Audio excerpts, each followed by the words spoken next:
Selamat pagi, salam sejahtera. Terima kasih karena bersama dengan saya di Nazilin Unity Channel. Ada orang kata rombakan kabinet yang akan berlaku tidak lama lagi akan menyebabkan ketidakstabilan politik. Tapi sebenarnya ini yang berlaku. Kekal kestabilan politik walaupun berlaku rombakan kabinet, kata Fadila, timbalan Perdana Menteri Malaysia yang kedua. Saudara-saudara sekalian, beberapa hari yang lepas Anwar Ibrahim memberikan bayangan bahwa Kabinet Malaysia akan dirombak pada bulan ini dan bukan pada tahun 2024. Ini memberi bayangan bahwa mungkin akan ada reshuffle ataupun akan ada yang dipecat. Saya menyokong mana-mana tindakan Anwar Ibrahim, khususnya kalau ada yang tidak memberikan performance yang baik, perlulah ditukar. Bukan karena membenci, tetapi kita perlukan pemimpin yang benar-benar performs dan juga benar-benar memberikan prestasi yang terbaik. Jadi, ini adalah jawaban daripada timbalan Perdana Menteri yang kedua. Kestabilan politik akan kekal walaupun berlaku rombakan kabinet. Gabungan Parti Sarawak GPS teguh dengan pendirian dipersetujui pimpinan gabungan itu untuk memastikan kerajaan perpaduan kekal stabil, meskipun rombakan kabinet berlaku dalam masa terdekat, kata beliau. Timbalan Perdana Menteri Datuk Seri Fadila Yusof berkata, negara memerlukan politik yang stabil untuk menggerakkan ekonomi. Inilah yang kita mahukan, bukan tebuk-tebuk atap, bukannya nak merampas kuasa, nak macam-macam lagi. Kestabilan politik itu terhasil akan menyebabkan ekonomi kita bergerak. Kalau nak juga kuasa, tunggulah PRU 16. Itu kita restui. Beliau yang juga Ketua Whip GPS berkata, asas utama untuk menarik pelabur ke negara ini ialah kestabilan politik serta dasar yang dilaksanakan kerajaan. Apabila politik kita stabil, pelabur tentulah hendak melihat kepada dasar dan strategi yang diumumkan oleh kerajaan dalam konteks pelaburan dan perniagaan. Adakah ia mesra kepada pelabur atau tidak? Jadi perkara itu yang kita perlu beri perhatian, apatah lagi dalam keadaan kegawatan ekonomi global, kita memang memerlukan pelabur asing untuk masuk, kata beliau. Beliau berkata demikian ketika ditemui selepas program promosi kemahiran teknikal dan latihan vokasional Yayasan Kemajuan Insan Sarawak Yakin, Parlimen Petrajaya di sini hari ini. Fadila menegaskan GPS berpendirian untuk meletakkan kepentingan negara sebagai keutamaan sekiranya Perdana Menteri Datuk Seri Anwar Ibrahim melakukan rombakan kabinet. Apa yang kita perlu beri perhatian ialah mengembangkan ekonomi, kerana jika ekonomi kita berkembang dan pendapatan kita bertambah, barulah kita dapat membantu rakyat. Kerana sekarang memang rakyat amat memerlukan bantuan. Pada masa sama, kita memerlukan sokongan rakyat untuk memastikan kerajaan perpaduan kekal stabil, kata beliau lagi. Ditanya mengenai rombakan kabinet yang dijangka dilakukan dalam masa terdekat dan ia membabitkan menteri mewakili GPS, Fadila berkata itu hak prerogatif Anwar Ibrahim sebagai Perdana Menteri. Perdana Menteri pasti akan memilih menteri yang boleh menjalankan tugas dengan baik, serta apa kementerian yang sesuai dengan kebolehan, kemahiran, serta pengetahuan yang ada pada individu itu, kata beliau lagi. Saudara-saudara sekalian, inilah yang kita tunggu, kata Anwar Ibrahim. Politik Malaysia semakin stabil, kerajaan tumpu usaha pulih ekonomi. Anwar Ibrahim mengatakan bahawa tumpuan kerajaan perpaduan kini boleh dipusatkan sepenuhnya kepada usaha pemulihan ekonomi apabila politik negara semakin stabil. Datuk Seri Anwar Ibrahim berkata, perkara itu cukup bermakna kerana kestabilan berkenan dicapai genap setahun kerajaan perpaduan dibentuk. Perdana Menteri berkata, kerajaan perpaduan kini memiliki majoriti 2/3 di Parlimen, sekaligus mengakui dan mengaku gabungan Parti Sarawak GPS adalah antara penyumbang utama kepada pencapaian itu. Genap 1 tahun kerajaan perpaduan, kita kini merancangkan semula ekonomi, alhamdulillah, kata Anwar Ibrahim. Saya tidak boleh menafikan hakikat bahawa Premier Abang Jo, Tan Sri Abang Johari Abang Upeng dan GPS memainkan peranan penting dalam hal ini, kata Anwar Ibrahim. Beliau berkata ketika berucap dalam majlis makan malam sempena Forum Perniagaan Muslim Global di Pusat Convention Borneo Kuching di sini hari ini. Yang turut hadir ialah isteri Anwar, Datuk Seri Dr. Wan Azizah Wan Ismail, dan Naib Presiden Indonesia Dr. Maruf Amin, Abang Johari bersama isteri Puan Sri Jumaini Tuanku Bujang. Sementara itu, Maruf dalam ucapannya juga mengajak negara Islam untuk menetapkan visi dan misi mengembangkan industri halal global. Sekian dulu untuk kali ini. Jangan lupa tinggalkan komen Anda, tekan butang subscribe. Kita jumpa lagi. Bye-bye. Selamat pagi, salam sejahtera. Terima kasih kerana bersama dengan saya di Nazlin Unity Channel. PAS, Abang Long PN bersatu dalam gerhana. Apa cerita dalam harapan Daily ini? Kemenangan Datuk Seri Ahmad Samsuri Mokhtar yang dijajah sebagai calon Perdana Menteri Perikatan Nasional dalam pilihan raya kecil Kemaman malam tadi meletakkan PAS sebagai Abang Long dalam Perikatan Nasional. Ini tentulah berita yang paling tak nak didengar oleh Muhyiddin.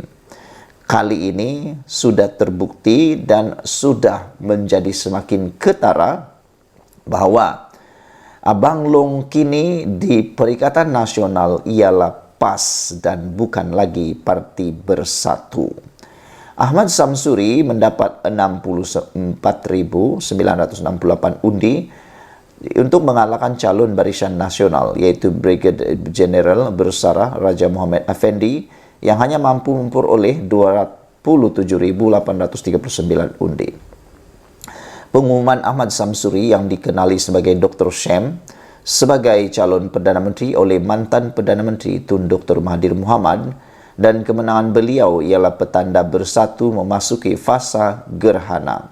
Ini satu pendedahan yang menyedihkanlah untuk Parti Bersatu, khususnya pada Muhyiddin Yassin selaku Presiden Parti Bersatu yang telah pun buat U-turn baru-baru ini. Kelibat Presiden Bersatu Tan Sri Muhyiddin Yassin juga tidak kelihatan ketika Mahathir membuat pengumuman tersebut. Ini juga bermakna Bersatu atau lebih tepat lagi Muhyiddin tidak boleh mengimpikan alamatnya di Seri Perdana lagi. Pilihan raya ini telah menjadikan Bersatu menjadi tidak relevan di dalam Pakatan Pembangkang iaitu Perikatan Nasional. Bersatu kini sudah hilang taringnya. Apa gunanya Muhyiddin mengetuai Perikatan Nasional, sedangkan PAS adalah peneraju utama gabungan pembangkang tersebut? Apa gunanya Datuk Seri Hamzah Zainuddin, PN Larut menjadi ketua pembangkang, sedangkan dukungan dan tulang belakang PN ialah PAS? Sesungguhnya Bersatu perlu bermuhasabah diri dan mencari kerelevanannya. Kerana pesanan ahli Majlis Pimpinan Tertinggi Bersatu, iaitu Ronald Kiandi agar Bersatu berhati-hati dalam hubungannya dengan PAS sedang menjadi realiti. Adakah PAS akan berani tiba-tiba kick Bersatu daripada Perikatan Nasional, iaitu Muhyiddin Yassin dan Hamzah Zainuddin selaku pengerusi Perikatan Nasional dan juga selaku Ketua Blok Pembangkang?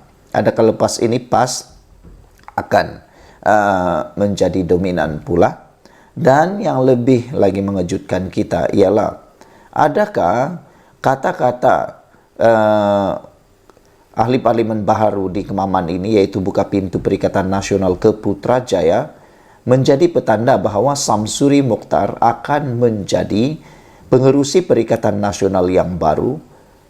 Itu menjadi persoalan kita. Dan kalau dia sudah jadi pengerusi Perikatan Nasional, dia akan memeterai MOU dengan Anwar Ibrahim. Tidak mustahil dia akan memeterai perjanjian MOU bagi mendapatkan peruntukan, kerana sekarang ini yang benar-benar tak nak peruntukan itu ialah daripada kepimpinan Perikatan Nasional yang diketuai oleh Muhyiddin Yassin dan Hamzah Zainuddin. Jadi, dengan suara kemenangan ini, saya rasa PAS lalui ahli parlimen baru ini, iaitu Samsuri Mokhtar, akan menjadi pengurusi baru Perikatan Nasional dan akan memeterai MOU bersama Anwar dan menyokong Anwar Ibrahim. Sekian dulu untuk kali ini. Jangan lupa tinggalkan komen Anda, tekan butang subscribe. Kita jumpa lagi. Bye-bye. Selamat pagi, salam sejahtera. Terima kasih karena bersama dengan saya di Nazilin Unity Channel. Ini komen yang kita tunggu-tunggu daripada pemenang pilihan raya Kemaman semalam. Kita cari apa komen beliau, apa hasrat beliau, dan apa janji beliau selepas menang. Karena dalam kempen, ya banyak janji boleh ditabur. Tapi yang nak dilihat ialah apa kerja yang boleh dibuat selepas kemenangan. Ditambah pula, netizen dan penganalisis politik, pengulas politik mengatakan adalah kehidupan Samsuri akan menjadi sangat sukar, sangat susah, sangat sibuk selepas menjadi ahli parlimen ini. Kerana kata mereka Samsuri ialah adun di Terengganu, juga adalah Menteri Besar Terengganu dan juga adalah ahli parlimen. Jadi mereka kata akan banyak kalika Samsuri hadir di Dewan Parlimen mewakili rakyat Kemaman kerana jadual beliau sebagai Menteri Besar adalah amat sibuk dan ianya pasti melibatkan dua dewan, Dewan Rakyat dan Dewan Undangan Negeri. Kalau bertembung macam mana kata mereka, bukankah itu sesuatu perkara yang amat menyusahkan hidup dia, kata mereka lagi. Walau bagaimanapun tak apalah, rakyat Terengganu Kemaman sudah bersuara dan sudah memilih bahawa mereka mahu memilih untuk menambahkan kesusahan hidup Samsuri dengan kesibukan beliau sebagai Menteri Besar, adun dan juga ahli parlimen. Kita harap beliau dapat melaksanakan tanggungjawab dengan lebih berkesan, lebih baik walaupun dalam keadaan yang teramat sibuk selepas ini. Saudara-saudara sekalian, dikabarkan daripada FMT, ini komen Samsuri selepas menang PRK Kemaman. Beliau kata kemenangan di Kemaman telah pun akan membuka pintu Perikatan Nasional ke Putrajaya. Ahmad Samsuri Mokhtar meraihkan usaha Perikatan Nasional mempertahankan Parlimen Kemaman pada pilihan raya kali ini.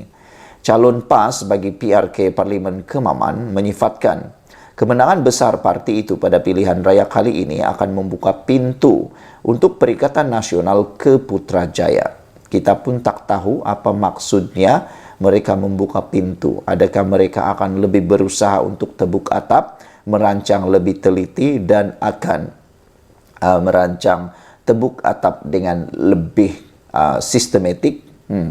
Tak tahu lagi. Tapi yang pastinya kalau melalui sokongan daripada ahli parlimen, amat sukar sebenarnya untuk mereka mencapai 112 sekurang-kurangnya kerana pada waktu ini Perikatan Nasional hanya memiliki 69 sokongan ahli parlimen dan mereka kena bekerja lebih keras kerana tempo pemerintahan yang di Pertuan Agong sekarang hanya tinggal bulan 12 ini. Pada bulan 1 nanti Agong akan berubah dan kita tahu Agong pada waktu itu ialah yang di Pertuan Agong baru pada waktu itu ialah Sultan Johor. Dan Ketua Duli Yang Maha Mulia bakal diam di Pertuan Agong Malaysia pada bulan Februari atau Januari nanti ialah daripada Johor, iaitu Sultan Ibrahim, dan Baginda ialah telah memberikan amaran bahawa Baginda akan mengutamakan 30 juta rakyat Malaysia berbanding 222 ahli parlimen, dan saya menjangkakan Baginda tidak akan suka dengan aktiviti-aktiviti yang tidak beretika seperti itu, yaitu tebuk-tebuk atap. Jadi mungkin Baginda akan dia akan lebih mengutamakan rakyat. Baginda akan lebih mengutamakan rakyat dan ini akan menjadikan langkah tebuk atap kalau ada akan lebih sukar kerana Baginda tidak menghendaki kejadian-kejadian seperti itu. Jadi itulah dia komen daripada Samsuri bahawa beliau kata kemenangan di Kemaman akan buka pintu Perikatan Nasional ke Putrajaya. Dengar boleh, percaya terpulang pada anda. Tapi Saya sebagai pengulas politik bebas dan pemerhati politik bebas, saya lihat pintu ke Putrajaya hanya akan terbuka pada PRU 16 akan datang. Sekian dulu untuk kali ini. Jangan lupa tinggalkan komen Anda, tekan butang subscribe. Kita jumpa lagi. Bye-bye.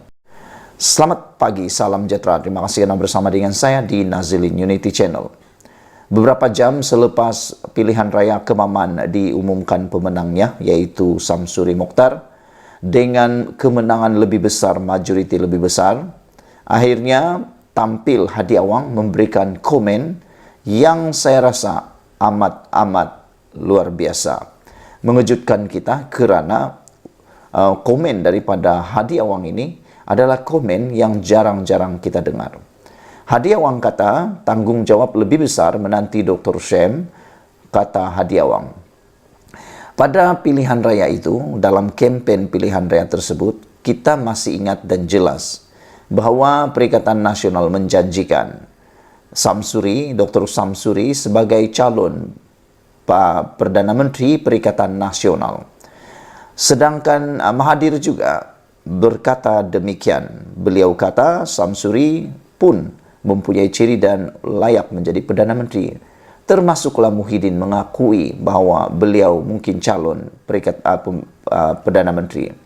Menjadi persoalan kita ialah sejauh mana janji dan juga persetujuan bahawa Samsuri boleh jadi Perdana Menteri akan dapat ditunaikan dalam PRU ataupun kalau mereka berjaya menebuk atap. Kalau mereka berjaya menebuk atap dan Samsuri menjadi Perdana Menteri, makna kata PAS dan Bersatu akan mengalami satu lagi krisis baru, yaitu pemilihan siapa yang akan menjadi Perdana Menteri. Karena kita ketahui, dalam parti Bersatu pun ada beberapa pemimpin yang berpotensi dan mungkin mau jadi Perdana Menteri sekali lagi. Yang tidak jauh daripada mulut kita ialah Muhyiddin Yassin, yang mungkin masih mempunyai keinginan menjadi Perdana Menteri. Dan tentulah dengan kemenangan daripada Samsuri ini, ia akan memberi ancaman kepada Muhyiddin untuk sekali lagi menjadi Perdana Menteri. Jadi, adakah ini akan menimbulkan pergeseran baru kepada parti Bersatu dan juga PAS? Dan dilihat juga bahawa PAS sekarang ini lebih dominan, lebih berkuasa berbanding Bersatu. Kerana bilangan kerusi parlimen PAS dalam Perikatan Nasional makin banyak. Bersatu pula sudah kehilangan 4 kerusi menyokong 5 kerusi yang telah menyokong Anwar Ibrahim. Masalah dalaman dalam parti Bersatu juga menghakis kuasa dalam Perikatan Nasional. Jadi, adakah tanggung jawab lebih besar menanti Dr. Shem yang dikatakan oleh Hadi Awang ini adalah petanda bahawa Hadi Awang benar-benar mahu menuntut supaya Dr. Shem ataupun Ahmad Samsuri ini boleh atau diangkat menjadi Perdana Menteri. Bagaimana dengan Hamzah Zainuddin, Muhyiddin Yassin, Azmin Ali Peja. Presiden PAS Tan Sri Abdul Hadi Awang menyifatkan kemenangan PAS pada pilihan raya kecil Kemaman dengan majoriti lebih besar menjadi isyarat jelas kepada penolakan rakyat, kata beliau, terhadap kerajaan perpaduan. Abdul Hadi turut mengingatkan calon mewakili PAS yang menang di Kemaman, iaitu Datuk Seri Dr. Ahmad Samsuri Mokhtar, bahawa tanggung jawab lebih besar menanti Menteri Besar Terengganu itu dengan kejayaan terbabit. Kata Hadi, Alhamdulillah, terima kasih kepada semua pengundi dan kemenangan besar dalam PRK Kemaman. Tahniah kepada jentera pilihan raya yang bertugas dengan penuh kesungguhan bagi memastikan kemenangan terus berpihak pada PAS dan Perikatan Nasional, kata beliau. Kepada Dr. Samsuri, tanggung jawab lebih besar menanti, katanya melalui hantaran di Facebook. Sekian dulu untuk kali ini. Jangan lupa tinggalkan komen Anda, tekan butang subscribe. Kita jumpa lagi. Bye-bye. Selamat pagi, salam sejahtera. Terima kasih karena bersama dengan saya di Nazilin Unity Channel. Saudara-saudara sekalian, 12 jam ataupun 6 jam selepas PRK Kemaman ini tampil komen daripada calon yang kalah, yaitu calon Barisan Nasional, yaitu Jeneral Bersara Afendi. Disangka beliau akan merungut atau disangka beliau akan berkecil hati, namun demikian lain pula yang jadi. Calon Barisan Nasional kata, terima kasih kepada 27.778 pengundi yang pilih saya, kata Raja Muhammad Afandi. Jeneral Bersara Tan Sri Raja Muhammad Afandi Raja Muhammad Onor menzahirkan penghargaan kepada 27.778 pengundi yang memberikan sokongan dan kepercayaan kepadanya selaku calon Barisan Nasional BN pada pilihan raya kecil PRK Kemaman hari kemarin. Bekas Panglima Angkatan Tentera Malaysia ATM itu turut mengucapkan tahniah kepada juga Menteri Besar Terengganu Datuk Seri Dr. Ahmad Samsuri Mokhtar selaku calon PAS kerana berjaya mengekalkan penguasaan parti itu di kerusi Parlimen berkenaan. Terima kasih juga kepada seluruh jentera UMNO, Barisan Nasional dan parti-parti komponen dalam Kerajaan Perpaduan di peringkat bahagian negeri dan seluruh negara yang bertungkus lumus membantu berkempen untuk saya, kata beliau lagi. Sesungguhnya kita hanyalah berusaha dan selebihnya saya berserah kepada Allah, katanya dalam kenyataan pada hari semalam. Terdahulu, Pegawai Pengurus Bahagian Pilihan Raya Kemaman Ahmad Farhan Abdul Wahab mengumumkan Ahmad Samsuri memenangi Parlimen Kemaman sekaligus mempertahankan kerusi yang telah dimenangi parti itu pada pilihan raya umum ke-15 yang lalu. Ahmad Samsuri memenangi PRK itu dengan majoriti undi yang lebih tinggi sebelum ini, iaitu sebanyak 37.220 undi. Ia melebihi 10.041 undi berbanding penyandang sebelum ini, iaitu Ceh alias Hamid yang hanya memperoleh majoriti sebanyak 27.179 undi. Dalam PRK hari ini, Ahmad Samsuri mendapat 64.998 undi, manakala Raja Muhammad Effendi mendapat 27.778 undi. Dengan ini, sah bahawa rakyat Kemaman memang mahu supaya calon Perikatan Nasional menjadi pentadbir mereka di sana. Ini pula komen daripada Hadiah Wang. Sebelum itu, jangan lupa tinggalkan komen anda, tekan butang subscribe. Kita jumpa lagi. Bye-bye. Selamat malam, salam sejahtera. Terima kasih kerana bersama dengan saya di Nazlin Unity Channel. Saudara-saudara sekalian, pada petang tadi kita dikejutkan dengan kononnya dakwaan spekulasi mengatakan 10 ahli parlimen daripada Pakatan Harapan Barisan Nasional daripada kerajaan bakal menyokong Muhyiddin ataupun bakal menyokong Perikatan Nasional. Saya telah ulas sebentar tadi bahawa boleh dengar tapi jangan percaya, kerana amat-amat mustahil menunjukkan 10 orang itu nak pindah. Dulu 30, sekarang jadi 10 pula kan. Siapa orangnya? Ikuti terus ulasan kali ini. Tapi ini reaksi daripada kerajaan berkaitan dengan dakwaan 10 ahli parlimen itu menyokong Perikatan Nasional. Akhirnya Menteri Komunikasi iaitu Fahmi Fadzil tampil menjawab, memberi reaksi berkaitan dengan dakwaan tersebut. Dakwaan pihak tertentu kononnya lebih ramai ahli parlimen dari kerajaan akan menyokong Perikatan Nasional PN hanyalah spekulasi semata-mata, kata Menteri Komunikasi dan Digital Fahmi Fadzil. Saya sudah memberikan hujah sepanjang tadi pagi. Tapi kali ini secara sepintas lalu ada 3 perkara yang menyebabkan perkara ini hanya satu spekulasi yang tidak akan bermakna apa-apa. Pertama, UMNO telah pun memberikan denda sebanyak 100 juta ringgit, kata Setiausaha Agungnya, kalau ada yang menyokong Perikatan Nasional. 100 juta ringgit kalau menyokong Perikatan Nasional, kata Setiausaha Agung UMNO. Itu pertama. Kedua, PKR juga telah menetapkan syarat siapa yang berpaling tada.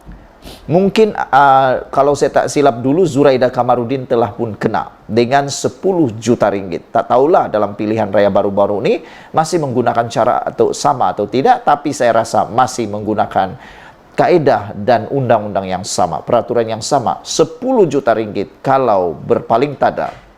Selain daripada itu, yang ketiga adalah mustahil bahawa ahli parlimen daripada blok kerajaan untuk menyokong Perikatan Nasional kerana tidak ada apa-apa manfaat atau faedah mereka menyokong selain daripada tebuk atap. Nak tebuk atap itu satu perbuatan yang rakyat Malaysia tak sukai sebenarnya kerana mempengaruhi kestabilan rakyat Malaysia dan negara Malaysia. Jadi, pada pendapat saya, setujulah saya bahawa menurut Fahmi Fadzil, ianya hanya spekulasi semata-mata.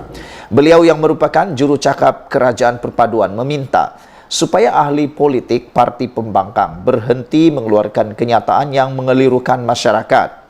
Beliau berkata kenyataan terbaru oleh seorang ahli politik pembangkang bahawa 10 orang ahli parlimen blok kerajaan bakal beralih sokongan terhadap Perikatan Nasional untuk membentuk kerajaan baharu bukanlah perkara yang menghairankan. Kalau kita lihat dari awal sampai sekarang, tiap-tiap bulan ada cerita baharu, dan bagi saya ini adalah perkara yang sentiasa akan disebut-sebut, diulang-ulang. Biasalah kita sudah dengar cukup nombor lah, sudah datang mau menghadap, tingkar menghadaplah. Semua itu hanya ulangan dan ulangan dan ulangan dan ulangan dan ulangan. Kata Fahmi Fadzil mungkin daripada pihak pembangkang kerana ada dalam kalangan mereka yang menyebut perkara itu adalah daripada parti berkenan. Dan mereka sekarang dalam keadaan panik, kata beliau lagi. Beliau berkata demikian kepada media ketika ditemui selepas menghadiri program World Quran Convention 2023 di sini hari ini. Sekian dulu untuk kali ini. Jangan lupa tinggalkan komen Anda, tekan butang subscribe. Kita jumpa lagi. Bye-bye. Selamat petang, salam sejahtera. Terima kasih kerana bersama dengan saya di Nazlin Unity Channel. Kita dikejutkan dengan satu tajuk di Malaysia kini apabila Sanusi dikatakan otak masuk air. Apa cerita? Sebelum kita teruskan, tekan butang subscribe untuk membantu mengembangkan channel ini, dan tentunya Anda terkejut apabila Sanusi dikatakan sebagai otaknya sudah masuk air. Kenapa Sanusi sehingga mendapat gelaran otak masuk air? Tapi sebelum saya bacakan laporan di Malaysia kini ini, kita mau ulas sedikit juga tentang pendedahan daripada Wisma Putra berkaitan dakwaan Sanusi. Kononnya ada wujud Little Napoleon di Wisma Putra. Wisma Putra telah pun memberikan penafian dan mendedahkan cerita yang sebenarnya yang paling mengejutkan kita. Pada mulanya saya pun hampir-hampir percaya 100% dan terkejut dengan pendedahan Sanusi. Apabila Sanusi kata dalam mesyuarat bersama dengan Anwar Ibrahim, wujud Little Napoleon dan wujud cubaan untuk cuba melaga-lagakan beliau dengan pentadbiran Anwar Ibrahim. Sehingga beliau tidak disediakan kerusi dalam mesyuarat, katanya. Beliau kata, Sanusi kata, bukan rasa terhina, tapi katanya perbuatan itu tidak baik.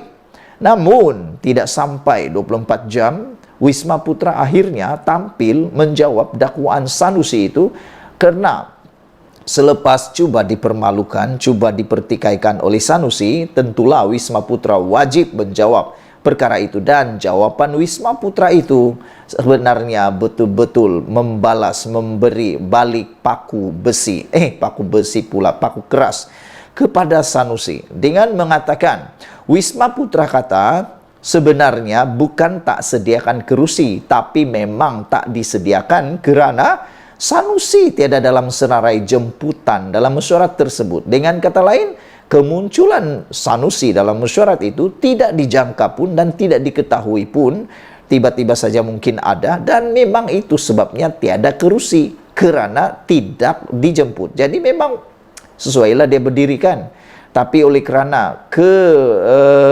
kebaikan hati Anwar Ibrahim, akhirnya Anwar sendiri yang mengarahkan supaya pegawai Wisma Putra tersebut menyediakan kerusi untuk Sanusi. Lihatlah, walaupun Anwar selalu dimaki hamun, dihentam, dikeroyok, dibelasa oleh Perikatan Nasional, khususnya apabila selalunya Sanusi pun selalu menghentam Anwar Ibrahim dalam kempen-kempennya, apa yang jadi? Anwar Ibrahim tidak berdendam, bahkan dia menyediakan kerusi pula untuk Sanusi.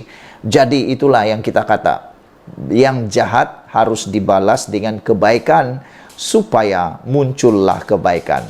Apa pula cerita tentang otak masuk air ini? Rupa-rupanya ini yang berlaku.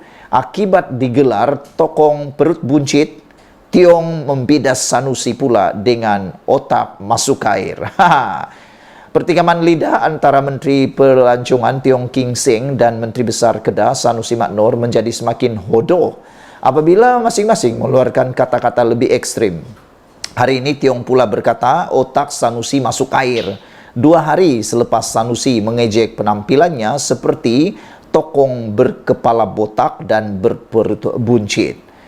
Kata Tiong, dia punya otak masuk air ke apa? Tuhan pun kasih sama tuduh, kata beliau. Aduh, ini memang tak elok sangatlah kan.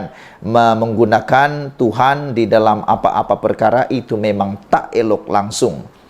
Kata Tiong, dia kata saya duduk di bawah pokok pisang. Macam itu tokong Buddha yang berperut besar. Adeh, ini melampaulah bagi saya lah. Kalau you atau kamu cerita sebegitu, you sudah menghina satu tokoh lagi, kata Tiong. Sanusi dalam sidang Dewan Undangan Negeri Kedah Rabu lalu menyelar Tiong dengan berkata dalam logat Kedah, oh, rupa-rupanya dalam Dewan Undangan Negeri Kedah Sanusi menyelar Tiong.